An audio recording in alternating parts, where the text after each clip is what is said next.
C'est fin 1956, après l'arrestation des leaders algériens, que je découvre cette photo. Je crois encore à des bavures, mais je ne comprends pas que nos élites ne sanctionnent pas les officiers responsables de ces atrocités. Naïf, je n'imagine pas que les autorités couvrent les militaires afin de garder l'Empire français. Autant je réagis aux exactions, autant je ne saisis pas la gravité d'une mesure qui concerne une famille algérienne sur 4. Dès 1955, l'armée regroupe la population dans des camps, officiellement pour la protéger, en fait, pour priver l'ennemi de tout soutien. Ces regroupements, conçus par les autorités militaires, ne s'appuient sur aucun texte législatif. Plus de 2 millions de civils connaîtront ce sort. La pacification, ça consistait, pour l'armée, à raser les fermes isolées des fellahs dans le bled, pour les obliger à reconstruire de leurs propres mains leur mechta autour des postes militaires français, le tout cerclé avec des barbelés, pour faire ce que la France appelait des villages nouveaux ou villages de regroupement, et qui n'étaient rien d'autre que des camps de concentration de population civile.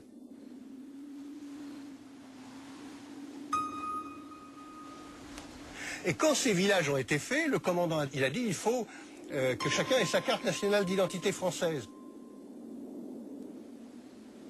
Et pour faire une carte d'identité, il faut une photo, tout naturellement. Le commandant a dit c'est Garanger qui va faire ça. Et en 10 jours, j'ai photographié 2000 personnes.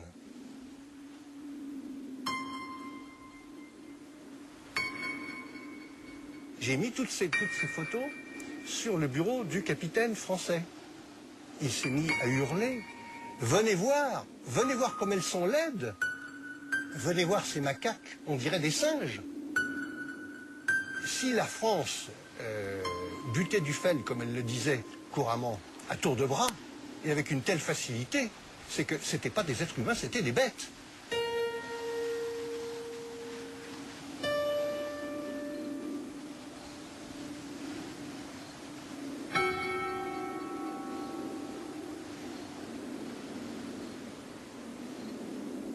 Ils vivaient dans des conditions d'hygiène déplorables, qu'on descendait souvent des enfants morts ou qu'on descendait des enfants très faibles qu'on retapait. Heureusement, on en a sauvé quelques-uns.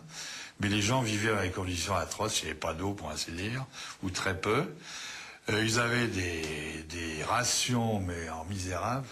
Ils avaient de quoi ne pas mourir de faim, disons.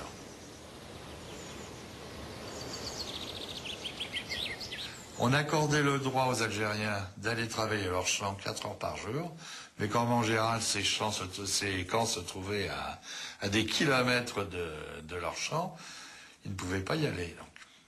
Et donc toutes les personnes prises les armes, sans armes ou avec les armes à la main, dans ces zones interdites, étaient déclarées félagas. Voilà, donc, soit éliminé tout de suite, soit suspecté, emmené dans un camp, torturé et descendu.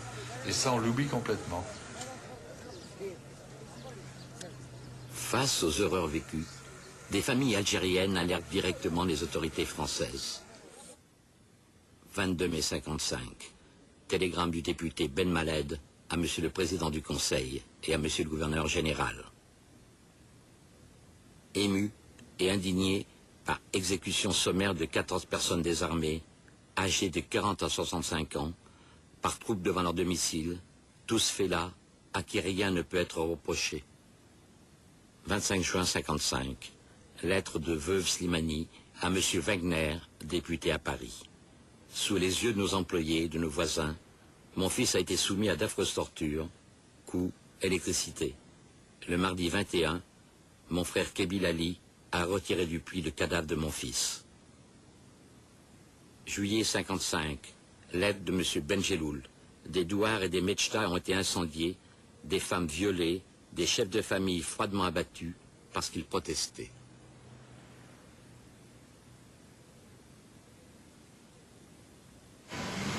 Ces plaintes ne trouvent pas d'écho en métropole.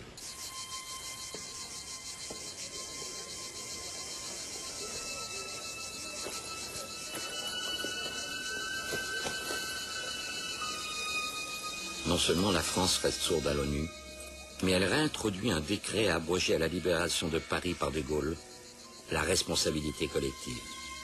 Ainsi, chaque habitant d'un village est tenu responsable d'actes d'un des siens. Les Algériens, considérés comme suspects, se trouvent internés sans jugement sur ordre du préfet. Un civil, Pierre Leclerc, qui partage la responsabilité du camp de Joffre, dénonce les mauvais traitements infligés aux prisonniers. Il termine son rapport en évoquant sa honte d'être français. Très vite, il est victime de menaces devant son fils. Des officiers sont venus chez nous, sont passés devant nous, je dirais, sans nous saluer, ont occupé pratiquement la maison, se sont installés avec mon père dans une pièce, un petit bureau annexe, et nous avons entendu les éclats de voix, les menaces. Bon, ça s'est très mal passé. Du reste, notre père a relaté sa conversation immédiatement après. Enfin, il était très secoué par cette affaire. Et c'était une menace de mort, très directement. Mais ça lui a été dit. Nous avons entendu dire, si vous restez ici, de toute façon, vous disparaîtrez, et tout ça, on mettra ça sur le dos d'une attaque du camp ou quelque chose de semblable.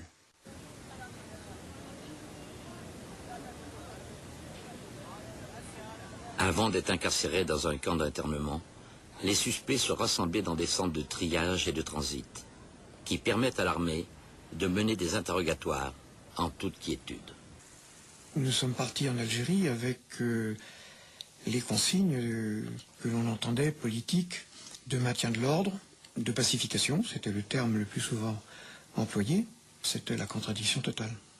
À la fois on était chargé d'ouvrir les dispensaires, ouvrir les écoles, faire une véritable pacification, et d'un autre côté, pour les besoins du renseignement, ou suite à des opérations menées, à des capture de rebelles, on déclenchait donc tous les moyens pervers de torture pour l'interrogation.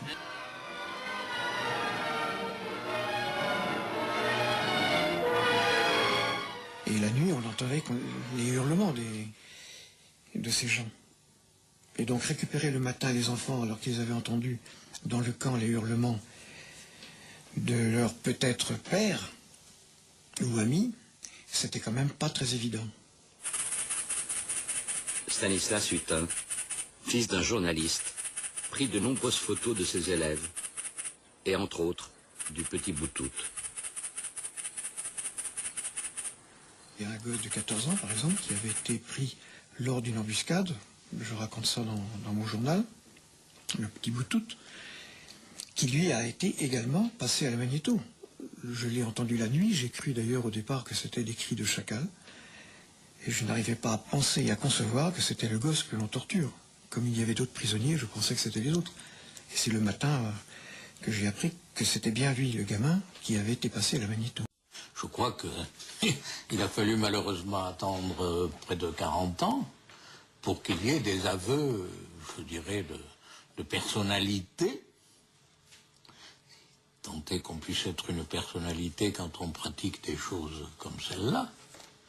Mais il faut bien dire qu'il a fallu attendre 30 ans ou 40 ans pour que, finalement, on ne puisse pas dire « ce n'est pas vrai ». Et dire « ça a été vrai, c'est vrai, je l'ai fait, je l'ai pratiqué, je n'ai pas de jugement à porter sur le général Massu ou le colonel Ossarès ou autre, mais que chacun prenne ses responsabilités. Mais l'opinion publique française est largement complice de tout ce qui s'est passé. C'est-à-dire ? C'est-à-dire que je pense qu'on a une certaine idée de la France qui se révolte par rapport à des pratiques comme celle-là. Mais finalement, quand on sait qu'elles ont eu lieu, on essaie de s'en défendre.